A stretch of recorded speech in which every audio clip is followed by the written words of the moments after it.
Welcome back, everyone, to the Queen of TV channel. Now, some quick things first if we get into our intro. First, please watch the video to the very end and do not forget to like, comment, and subscribe. Second, there will be cursing and profanity. If that's not your cup of tea, this channel's not for you. And lastly, I'll be giving my honest opinion about the episode and the show as a whole. So without further ado, let's get right into it.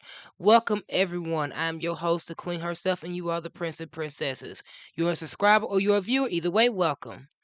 Today we'll finally be talking about H2O Season 3, Episode 1. Hold on. The Awakening. So we start off this episode on the beach after we hear our new theme song, where we are introduced to a new character.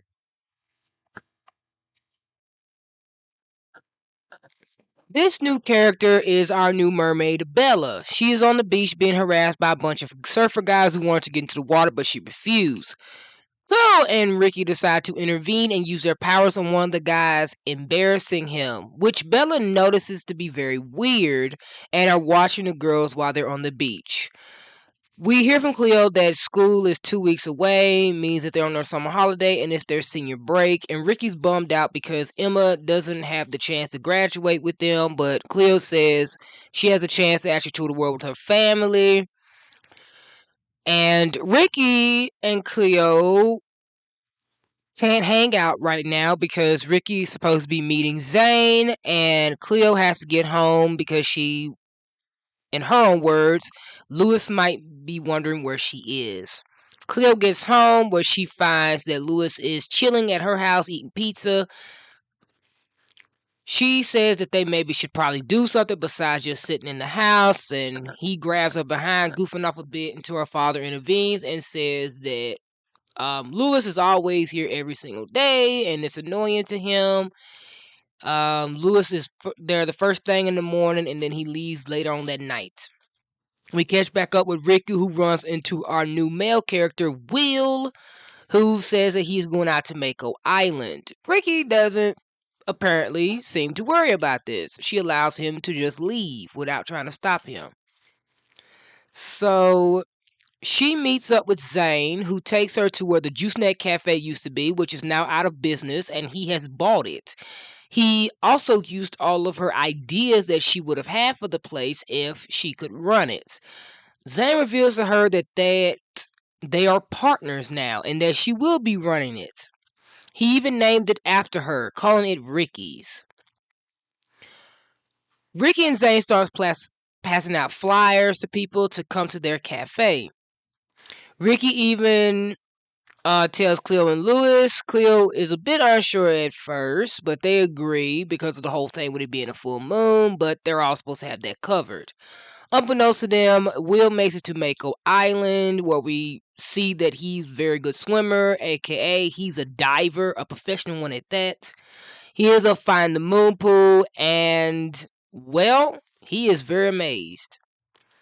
So Cleo and Rikki are getting ready for the upcoming grand opening of the cafe. Rikki calls Cleo because she's unsure about this whole running a business thing. She has her worries of it. It seems like this isn't something that she wanted to do with her life. This isn't really her up her alley, basically. So Cleo tries to rest assured that everything's going to be fine. Then we see that the moon is coming up and the moon pool starts acting weird. It bubbles over, but it also creates a waterfall, which in turn Will sees everything. Cleo and Rikki do not see that there is a stream of water, basically in the shape of a tentacle, trying to creep up behind them. Ricky's tentacle friend disappears once Zane starts knocking on the door asking about her, while Cleo's tries to grab her but misses and ends up smashing into her mirror, disappearing, freaking her out. She goes to tell Lewis, but Lewis apparently does not believe her and thinks that Cleo's just worried about the full moon. She wants to tell Rikki but decides not to, but it does bother her and she looks up staring at the full moon. We see that the moon pool has completely and utterly activated, and the waterfall ends up shooting out balls of water into the moon pool, which results in Will's flashlight getting vortex sucked into it inside of the rock. And this is where he sees the tentacle has become formed. He touches it, and when it recognizes that he is not one of the mer people, it promptly attacks him and knocks him out and goes into the water in search of the girls. While at the cafe, Zane reveals that he had Nate to do the music, and it is god awful. So, luckily for them, the new character Bella shows up and she introduces herself to Cleo. We also find out that Lewis can play the drums. When Rikki overhears that Bella can actually sing, Lewis volunteers to play the drums, revealing he's been doing it since he was a kid. Nate apparently does not want to share his microphone stage presence with no one until he takes a look at Bella and realizes that she is the perfect candidate because she is hot. Remember, he's a sexist. So she gets up there and does an amazing job, gets a lot of people's attention, and Zane thanks Rikki for doing this. In return, Cleo grabs Rikki because she can't hold it in anymore and tells her everything. But Rikki could have swore they had everything sorted, and Cleo says, well, Lewis thinks we do. This is when Bella comes out looking for them, and Rikki asks her why she isn't singing. She wants to question them about what happened on the beach and if something magical is going on here. They deny it until a big giant thing of water grabs Rikki and drags her from midair into the water, where she's revealed as a mermaid to Bella. Cleo has no choice but to jump in after her, but we see Bella also jump into the water, where she reveals to Cleo that she too is a mermaid. They go after Rikki and the water tentacle that took her, and they meet up at the moon pool where they're trying to get her free from it. Bella uses her powers, which turns the water into jelly, and she's able to cause it to break apart, showing that she has already basically mastered her powers, so she's been a mermaid for a while. Spoiler alert, she's been a mermaid since she was 9 years old, so this is not her first rodeo. She ends up revealing herself to Rikki, who is freaked out and wondering what all that was about, and Cleo says she has no clue. This is when they notice that Will is still there, knocked out, and when he comes to, they question him about what happened, and he is telling them everything that's going on, but they pretend that they do not believe him because obviously they can't let him find out about mermaids. We've already had this happen for like 2 seasons. They already know it will go bad if he finds out. So they kind of lied to him about the whole thing, and he's very confused, but he decides to go ahead and leave. He reveals his name to Bella, saying that his name is Will, and she tells him that her name is Bella. So it's obvious the show automatically started off with that, yeah, these two, they're supposed to be a love couple. You're supposed to pay attention to their story. So the next day, Bella tells the girls her life story as a mermaid and reveals that she's been one since she was 9 years old. Rikki said that her training wheels were still on her bike by the time that Bella became a mermaid. And Bella showed her powers, which is gelakinesis. It is the ability to turn water into jelly. She also has subkinesis, which is the ability to turn anything into rock. And the last one is melakinesis, which is complete wet slime. So basically, what the gist of it is that Bella's first power is like a jelly-like mold, and if you get caught in it, it's difficult to come out because when Lewis is breaking it apart, it seems like he's kind of struggling a little bit.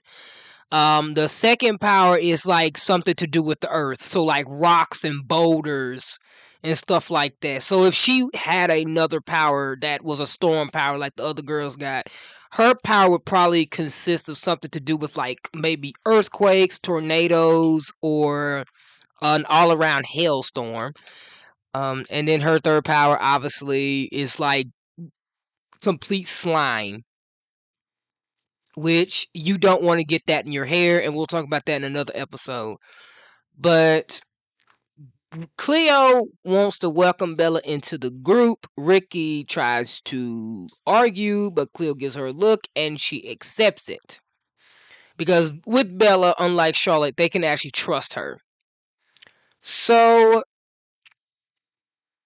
they accept her wholeheartedly, but they are suspicious of Will because they feel like he might be a problem.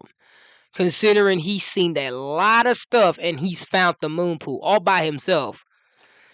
He don't even know what Mako Island is. And the episode ends with that. So, on to my review. Now, I will probably be controversial with saying this, but I have never had an issue with the theme song for season 3. I don't know why everyone else hates it. It makes sense for season 3 to have a theme song like that, and I think it's far better for it to be sung by one of the original one of the mermaids, rather than somebody famous.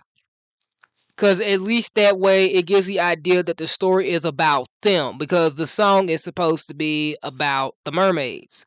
So it makes sense that the song comes from the very mermaid in the show, which is Bella. And I like the new aesthetic behind it because it shows you that it's not some kind of studio recording. It's like a live recording of a song, and you can tell it's a live recording. So it's not like something that's just made into the studio booth. The next thing I want to talk about, it's good to see that Cleo and Lewis are very wholesome and everything, and they seem very happy and healthy. Rikki and Zane are happy and healthy. Another thing I would like to note, I am Team Bella and Will. A lot of people want to be Team Rikki and Will, and we'll talk about that when we get to that point. But in all fairness, I don't think that Rikki and Will mesh well, so I don't understand why people would think that they would date. And I think maybe they think that because I don't know, Will is like a loner, like Rikki or something like that. And when they talk like they understand each other. Like they can literally just be friends. Like not every person got to be a relationship couple. Next is Rikki owning the cafe. Like kudos to Zane for trying to do this for her. But it seems like to me when looking back on this, Rikki never actually truly wanted to run this cafe.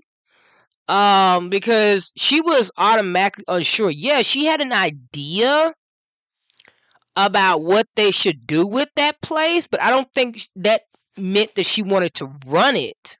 I think she just wanted to give ideas to help support it. So we already know real quick that after Emma left, Ash must have followed her because Ash's biggest reason would staying there would probably be for Emma. And even though they don't mention what happened to Ash, we can guess that he went with her. Because, I mean, it wouldn't make no sense for her to travel the world with her family without her boyfriend. That would be insane, considering that she told him her secret and they're literally together. Also, at least we have a pretty good timeline because I think the girls go back to school in the second episode, which is the next one. So it's been 2 weeks, a 2 week gap. And I think by episode 4, it's like Valentine's Day. So we have to kind of think, like, when does Australia's school system starts? We can't go by the American system because if you go by the American system, of course you're going to get it wrong. But I think like other countries and stuff, like they have a different type of school system. So I'll look that up before I even talk about episode 2. But I'm pretty sure that how they celebrate certain holidays is different from us. Because I believe that I don't know if it was China, Japan, or Korea, but one of them celebrate Valentine's Day in a different month. Not in the month of February, but I think it was the month of January is when they celebrate Valentine's Day. I'm not sure. I gotta look that up. But like, no, looking at the American timeline way, it's not going to work. You're not going to get the actual timeline, which I think is a problem. Like, I understand, yeah, they use the same days of the months that we do, but their holiday months are absolutely different. So their school system is probably different as well. So I would probably have to look up how their school system would go to school, especially in the year of 2010. So yeah. But other than that, as far as the American equivalent, we know that it's the month of August. Now, looking at it from our standpoint, if we get to episode 4, it would be February. So that would mean September, November, December, January. It's been like 5 months. So that is a confusing timeline because it don't seem like it, because if it really was the month of February, why is it not cold? Like, I would think the climate would change a little bit. So it's like it's looking like it's damn near smack down into the summertime. So it might be different Valentine's date. So yeah, the timeline is very confusing, and I know I said I was gonna do a video on the timeline, but the timeline is hella confusing. But I'm still gonna do it. I'm probably not gonna do a goddamn job at it, but I'll do it. Zayn and Ricky's relationship hasn't had problems yet, but I can see why the cafe was one of them, because it seems like Zayn did this whole business venture without telling Ricky. So Ricky didn't truly have a say in running the cafe. Zayn made the choice for her.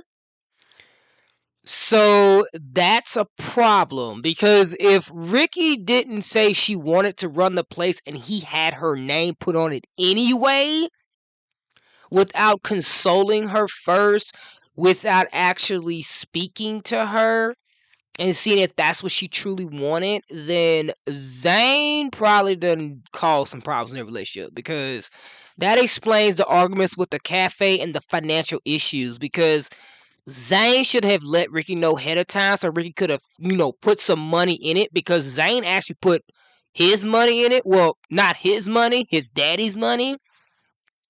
So because he put daddy's money into it, it basically was like a down payment. Like, his dad wasn't going to help them keep running it. But other than that, Bella is unproblematic. Now, I know if you see any videos about H2O or you get any recap videos on H2O, I think back in the past they try to say that the girls, they've dealt with evil doctors, they dealt with sea urchins. That's what they call Charlotte, a sea urchin. But no one prepared them for this girl. When you look at the trailer for season 3, because they're trying to make it seem like Bella might be problematic. No, I think what it is that Bella is like fearless. So, and plus she's been like a mermaid for too long, so maybe she doesn't know how to deal with having a group, which is a good separate storyline for herself, like trying to figure out where she stands within the group, because she's got some big shoes to fill. She's filling in for Emma. So, other than that, this was a very solid episode. Because obviously the episode is hinting at the tentacle being the awakening. So the island has woken up. The island is alive. We got confirmation that the island is actually alive. It has its own type of connection to itself, because it has its own guardian protecting tentacle for the mermaids. Because its reaction to Will is not that strange. I think when it attacked Will, that's why it got branded as being something dangerous. But it attacked Will because Will is a human. He's basically an outsider. He isn't supposed to be there. He's supposed to be anywhere but Mako Island. So when it realized he wasn't a mer person, like a merman, it knocked him out. Because if he had seen anything else, because if he had seen anything else further than that, it would be some trouble. So obviously the tentacle did not want him to see Rikki as a mermaid. is what it was doing. It's actually protecting them, and it's made very obvious, but not clear enough to why people didn't assume that it wasn't the villain. So we don't have a villain yet. This is strange because in season 1 we started off with Zane as our villain, and then they tried to redeem him, which was done okayly, but not good enough. Then they gave us Miriam, and they gave us Dr. Denham and his father. So we actually had like 4 villains. 2 of them were kind of minor and didn't actually have any power. Like, minor meaning that Miriam was kind of a minor villain. She wasn't that big of a threat. Dr. Harrison wasn't that big of a threat either, because Zane and Dr. Denham was the biggest threat because they were the ones who actually had proof and actually they've seen mermaids. While in season 2 it was Charlotte, and a lot of people kind of got, not in a negative way, but got gaslighted into defending her when she was actually the villain the whole time. They just made her character complex in a way where they made it seem like she had some characteristics and personality stuff like that, when in reality all her whole aura was surrounded by other characters. So it was very difficult for people to actually accept that she truly was the villain. While in season 3 we don't have a villain yet. We didn't even have one. Didn't start off with a villain at all. The Tentacle was never truly the villain. It was the one thing that was protecting them, the biggest thing that was ever protecting the secret. This is why I said I wish it was in season 2 when I did my top 10 storyline for season 2. Because if the Tentacle had existed, I'm pretty damn sure Charlotte would have never gotten anywhere near the moon pool. Because that thing would have never let her get in. Nevertheless, it probably would have realized she was evil and abusing her powers, and it would have taken her into the pool. I doubt she would have had the power to actually hurt it. Because we see Cleo try to use her powers on it, and it doesn't work. And then later on in some episodes, we'll see Rikki try it, and it doesn't work. So none of their powers can actually hurt it, but Bella. So yeah, Charlotte would have been a sitting duck if the Tentacle existed. But that's all I got for you guys today. I really hope you enjoyed this video. By the time you see this, it will be Monday, because me's got to work tomorrow. And that's an issue, because I have H2O videos to do and Charm videos to do. I have 11 episodes of Charm that is supposed to come out on Wednesday. Thank the Lord I'm off. Hopefully, I think I am. But it is a miracle that I'm off on a Saturday, because then I can help myself pick up, because I'm really going to have to. But you guys have a blessed day. You have a wonderful day. And if no one's told you this today, I'm telling you, I love you. And I will see you in the next video. Bye, guys.